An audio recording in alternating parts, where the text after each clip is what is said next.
Aku kira hal paling buruk dari tuyul GPS adalah saat dia mencuri order orang lain. Aku salah. Yang paling buruk adalah saat aku sadar mereka sekarang bukan cuma merebut order. Mereka mulai menandai driver, dan malam ketika aku melihat namaku sendiri masuk ke daftar merah, aku tahu satu hal. Kalau aku diam, cepat atau lambat, aku akan dicari. Bukan oleh manusia biasa, tapi oleh sesuatu yang dulu pernah kulihat hidup di antara belasan ponsel curian order itu. Dan kali ini kandangnya sudah pindah, operatornya juga baru. Artinya terornya mungkin jauh lebih buruk dari sebelumnya. Sebelum lanjut, buat kalian yang suka kisah horor ojol, misteri urban, dan cerita yang terasa dekat dengan dunia nyata, subscribe dulu La Eko Horor, karena di part ini yang hilang bukan cuma order, tapi orangnya juga bisa ikut lenyap. Aku tidak tidur semalaman setelah melihat daftar nama itu. Bayangan layar ponsel dengan namaku yang diberi tanda merah terus teringat di kepala. Setiap kali memejamkan mata, yang kulihat cuma ruangan belakang ruko itu. Belasan ponsel menyala, kain hitam lusuh di atas meja, dan suara pria dingin yang berkata, "Yang ini, jangan dulu." Kalimat itu terus mengganggu pikiranku. Karena kalau benar mereka sedang membicarakan aku, berarti mereka memang sudah tahu aku kembali mengendus kandang baru itu. Paginya, aku langsung menghubungi Yudi. Dia datang ke warung kopi dekat jalan bypass. Begitu duduk, aku langsung menceritakan semuanya. Mulai dari Fikri, akun baru yang terlalu gacor, ruko laundry tutup, sampai daftar nama driver yang diberi tanda merah. Yudi mendengarkan tanpa memotong, tapi saat aku bilang kalau namaku ada di daftar itu, raut wajahnya langsung berubah. "Kalau memang namamu sudah masuk, berarti mereka bukan cuma rebut order," katanya pelan. "Mereka lagi pilih target." Aku menatap Yudi. "Target buat apa?" Yudi tidak langsung menjawab. Dia hanya menatap gelas kopinya beberapa detik lalu berkata pelan, "Kalau pola kandang baru ini sama seperti yang dulu, biasanya orang yang ditandai bukan cuma dipantau, tapi ditarik pelan-pelan." "Ditarik gimana maksudmu?" "Dibikin capek, dibikin panik, dibikin terus mengejar titik palsu, sampai akhirnya masuk ke tempat yang mereka mau." Kalimat itu membuat dadaku langsung sesak. Karena tadi malam aku juga hampir masuk lebih jauh ke belakang ruko itu. Kalau tidak mendengar suara langkah, artinya aku memang sedang diarahkan sedikit demi sedikit. Belum sempat aku mencerna semuanya, ponsel Yudi bergetar. Telepon dari Fikri. Yudi langsung mengangkat, tapi di seberang tidak ada suara jelas, hanya napas terburu-buru. Lalu suara Fikri terdengar sangat pelan. "Bang, saya diikutin." Yudi langsung berdiri. "Di mana kamu?" "Daerah Gudang Lama. Saya tadi ambil order, titiknya pindah-pindah." Suaranya putus. Lalu terdengar suara benturan keras. Setelah itu, sambungan mati. Aku dan Yudi langsung saling pandang. Tanpa banyak bicara, kami berdua langsung naik motor. Tujuan kami sama, daerah Gudang Lama, daerah tempat kandang baru itu berada. Sepanjang perjalanan, perasaanku makin buruk. Kalau Fikri benar-benar mengejar order ke sana, berarti dia sudah masuk perangkap yang sama seperti aku dulu. Saat kami sampai di area pergudangan, suasananya lebih sepi dari malam sebelumnya. Kami menyusuri jalan satu persatu, memanggil nama Fikri. Tidak ada jawaban. Sampai akhirnya Yudi melihat sesuatu di dekat tikungan gudang tua. Sebuah motor tergeletak di pinggir jalan, dan di sampingnya Fikri duduk lemas sambil memegangi kepalanya. Kami langsung menghampiri. Wajah Fikri pucat, bibirnya gemetar, matanya seperti tidak fokus. "Fikri, kamu kenapa?" tanyaku. Dia menatapku kosong. Butuh beberapa detik sampai akhirnya dia menjawab, "Tadi saya ngambil order." Aku jongkok di depannya. "Terus titiknya pindah, saya kejar, pindah lagi. Terus saya dengar suara anak kecil ketawa." Tubuhku langsung kaku. Yudi juga terdiam. Fikri menelan ludah. lalu berkata dengan suara nyaris berbisik, "Pas saya lihat spion, ada anak kecil duduk di belakang motor saya." Aku merasakan bulu kuduk berdiri. Wajahnya pucat, lanjut Fikri.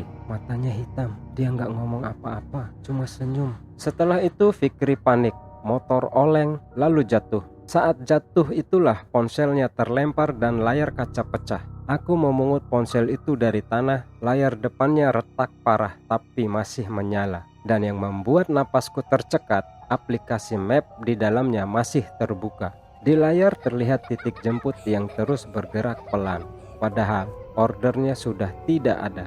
Kami membawa Fikri ke warung terdekat untuk menenangkan diri. Setelah minum dan wajahnya agak pulih, dia mulai bercerita lebih jelas. Sudah 2 malam dia merasa akun tertentu seperti selalu tahu posisi order terlebih dahulu. Kalau ada order bagus muncul, akun itu langsung dapat. Bahkan sebelum notifikasi muncul di driver lain, Fikri sempat mencoba mengikuti salah satu titik order. Dan dari situ dia mulai sering melihat peta bergerak sendiri. Awalnya dia mengira cuma bug, sampai malam ini dia nekat mengejar titik itu dan berakhir dengan melihat anak kecil di spion. Aku menatap Yudi, tidak perlu bicara banyak. Kami berdua sudah paham, kandang baru itu bukan cuma aktif, tapi mulai agresif. Masalahnya, aku tidak tahu harus minta bantuan ke siapa lagi. Benny sudah pindah. Aku bahkan tidak yakin dia mau ikut campur lagi. Tapi kalau aku diam, bisa jadi Fikri cuma korban pertama. Akhirnya aku memberanikan diri menghubungi Benny. Telepon pertama tidak diangkat, telepon kedua juga tidak. Baru di percobaan ketiga dia menjawab. Suaranya terdengar berat. "Kenapa, Rak?" Aku langsung menceritakan semuanya. Tentang kandang baru, tentang daftar merah, tentang Fikri yang hampir celaka. Beberapa detik Benny diam. Lalu dia menghela napas panjang. "Aku udah takut ini bakal kejadian," katanya pelan. "Takut apa?" "Takut kalau rumah kosong itu cuma tempat lama, bukan sumber utamanya." Aku menggenggam ponsel lebih erat. "Maksudmu?" "Kalau ada kandang baru, berarti ada orang yang mindahin semuanya. Dan orang itu kemungkinan lebih paham cara mainnya daripada Damar atau Jeffrey." Aku menelan ludah. "Terus sekarang gimana?" Suara Benny di seberang terdengar lebih pelan. "Kalau namamu sudah ada di daftar merah, jangan tunggu mereka datang duluan. Cari tahu sekarang sebelum makin banyak yang ditarik. Lu bisa bantu?" Benny diam sebentar, lalu menjawab, "Aku belum bisa balik, tapi aku kirim satu hal ke kamu." "Apa?" "Nama." Tidak lama setelah telepon ditutup, Benny mengirim pesan. Isinya cuma satu nama, Murdi. Tidak ada penjelasan lain. Aku langsung menelepon Benny lagi, tapi nomornya sudah tidak aktif. Aku menatap nama itu beberapa detik. Yudi yang melihat layar ponselku langsung mengernyit. "Murdi," katanya pelan. "Kamu kenal?" Yudi tidak langsung menjawab. Wajahnya justru makin tegang. "Kalau ini Murdi yang aku pikir, berarti kita lagi berurusan sama orang yang jauh lebih bahaya." Aku menatap Yudi. "Siapa dia?" Yudi menelan ludah. "Dulu dia bukan driver. Dia cuma ngurus akun, ponsel, dan jalur order buat orang-orang tertentu. Nggak pernah nongol, nggak pernah banyak bicara. Tapi banyak yang bilang kalau ada akun super gacor dan ada order yang selalu hilang, nama Murdi sering disebut." Dadaku terasa makin berat. "Jadi dia otaknya?" "Bisa jadi." "Dan sekarang kandang baru itu punya dia?" Yudi tidak menjawab pasti. Tapi dari ekspresinya aku tahu satu hal, kemungkinan itu besar sekali. Malam itu aku tidak pulang. Aku dan Yudi memutuskan tetap berada di sekitar gudang lama. Bukan untuk nekat masuk, tapi untuk memastikan satu hal. Apakah Haruko Laundry itu memang kandang baru, atau cuma salah satu titik transit? Sekitar jam 1:30 malam, kami melihat seseorang pria keluar dari area belakang ruko. Kalau dilihat sepintas, dia seperti orang biasa, tidak ada yang mencolok, tapi langkahnya tenang sekali dan terlalu tenang. Dia masuk ke motor tanpa terburu-buru, lalu pergi ke arah jalan besar. Yudi menatap pria itu sampai hilang dari pandangannya, lalu berkata pelan, "Kalau itu Murdi, kita telat." "Kenapa?" "Karena orang seperti dia nggak pernah kerja di satu titik saja." Kalimat itu membuat perutku terasa kosong. Kalau Murdi memang operator kandang baru, berarti ruko itu mungkin cuma satu dari banyak tempat lain. Artinya, apa yang kami hadapi sekarang bisa jauh lebih besar dari rumah kosong dulu. Sebelum subuh, aku dan Yudi akhirnya memutuskan pulang. Tapi tepat sebelum pergi, aku melihat sesuatu yang membuat kakiku berhenti. Di tembok samping lorong menuju belakang ruko, ada bekas goresan seperti tulisan samar, seolah ditulis dengan benda tajam, dan aku mendekat. Lalu membacanya pelan-pelan. Tulisan itu cuma 3 kata. Jangan kejar lagi. Aku menatap tulisan itu lama karena aku yakin semalam tulisan itu belum ada. Artinya, seseorang tahu aku datang, seseorang tahu aku kembali, dan seseorang sengaja meninggalkan pesan itu untukku. Sepanjang perjalanan pulang, aku hanya memikirkan satu hal.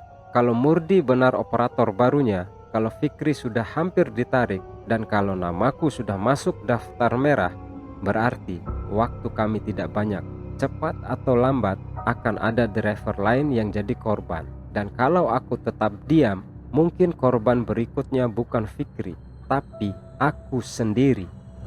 Pagi harinya aku baru sadar satu hal yang jauh lebih buruk. Bukan cuma kandangnya yang pindah, bukan cuma operatornya yang ganti, tapi aturan permainannya juga berubah. Dulu mereka cuma rebut order, sekarang mereka mulai berburu driver. Dan sejak malam itu, aku tahu aku tidak punya banyak waktu lagi. Karena kalau nama Murdi benar ada di balik semua ini, maka kandang baru yang kutemukan semalam mungkin cuma satu pintu kecil dari jaringan tuyul GPS yang jauh lebih besar. Kalau kalian mau aku lanjut ke part 4, tulis di kolom komentar gas part 4, Murdi dan jaringan tuyul GPS. Dan jangan lupa subscribe ke La Eko Horror. Salam horor, hehe.